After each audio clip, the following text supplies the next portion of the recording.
Hello,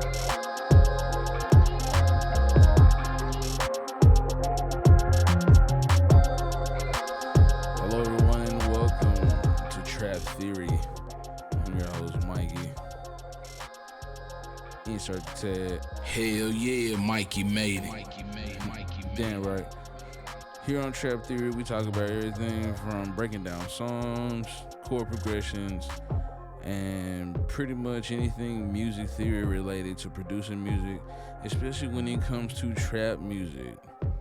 And so today what I want to do, I want to start from the basics. I want to give you some general knowledge. It's probably going to be like a 4 or 5 part video.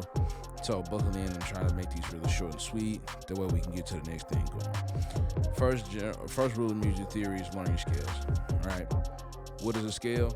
A scale is consistent of just 7 to 8 notes, and I say 7 to 8 because you got 1, 2, 3, 4, 1, 2, 3, 4, 5, 6, 7. But that eighth note just repeats itself. So I really just say 7 because what you call an octave, these two are the same. All right. So let's talk about half steps and whole steps. These are just basic general musical terms for those who are just really getting into playing and producing. And I notice a lot of producers out there, you call yourself producers or beat makers, you don't know music theory. And so I just want to give you some shortcuts. Like real quickly, talk about half steps and whole steps. A half step is any note that's right next to each other, adjacent. So it's the shortest distance between two notes. So here's C, here's B. That's a half step. There's no notes in between. Half step, very dissonant. All right, whole step is when you have a note in between. So, which is also called a major second, as you can see right there on the screen. This is also called a minor second. All right, here's a minor third, a major third. All right, so that's another thing about relationships. Okay, you need to learn relationships to chords, relationships to notes in each other. All right, so here's like a single note. Here's an octave. Here's a major, a minor second, a major second, minor third, major third, and so on to a perfect fourth, perfect fifth, a sixth, a major sixth. All right. A major seventh, then an octave. All right, all these things are up on your screen right now. All right, and so learn your scales, guys. So scales consist of half steps and whole steps, what we just talked about. So it's the root note. So if I'm on C, root note, half step, whole step, half. So whole step,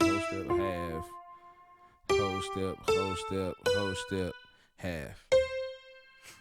And you can do that in their formula on any note, all right? So again, root note, whole step, half, whole step, half, all right? Find any major scale, all right? So if I start here on F, I can take the same formula, root note, start on the F, whole step, half, whole step, half, all right? It works on anything. B flat. All right. And once you learn that, all right, I'm moving very quickly because you can always rewind this. You can go back and look at it. So I'm moving very quickly. Now, this is the stuff that you really want to know, how to make chords, all right? The easiest way to make chords when you got a major scale, all right, is learn how to skip a note, play a note. So most chords consist of 1, 3, and 5. So learn how to number your scales. That's another thing. In every major scale is going to be the first degree is going to be 1, 2, 3, 4, 5, 6, 7. And then the octave is 8. So we still count 1 through 7. 1, 2, 3, 4, 5, 6, 7. So 1, 3, and 5. 1, 3, 5. On the key of C, the 1 is C. The 3 is E. Then the 5 is G, right? But that's based upon the root note, okay? So if I started on D, the 1 would be D. I skip a note, which would be the second now. Play the next note, which is the third, becomes an F. Play the fourth note would be a G now. And then the fifth note now would be an A. So now it becomes a D minor, right? And again, here's this thing about relationship. Why is it a minor? A minor is anytime you drop the third of a chord in this key of D major. That's a D major chord. All right. If I take that third, which is an F sharp, and drop it down to an F minor, to an F natural, becomes minor. So when I'm telling you this, is learn how to chord your scales. All right. So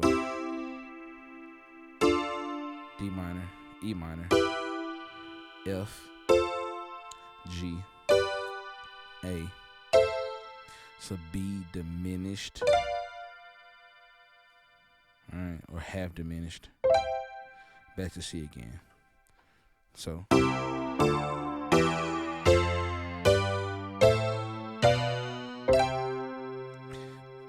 right. Here's the beauty, and I'm gonna give you a little an advanced lesson real quick. If you know your major scale, you know your minor scale. All right. If you take whatever major key you're in, go back 3 half steps. Remember, a half step is the next notes next to each other, right? The shortest distance between notes. So if I'm on C and I go back 1 half step, I'm on B. If I go back another half step, I'm on B flat. If I go back another half step, I'm on A. Right. If I take the key signature, or if all the notes in what we call the relative major scale, which is C, and apply that key signature, which in C is no sharps or flats, to the relative minor, which is A here. If I take that same key signature, I find my minor scale. So if I just play all the white notes from A to A, now I get an A minor scale. And I can chord it. The notes are still the same. Like the chords will still be the same. We just start in a different key.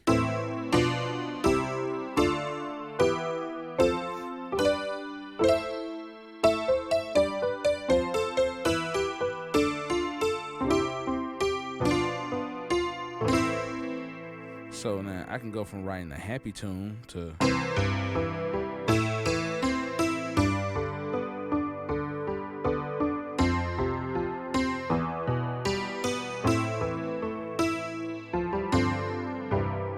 happy to something that's a little more dark.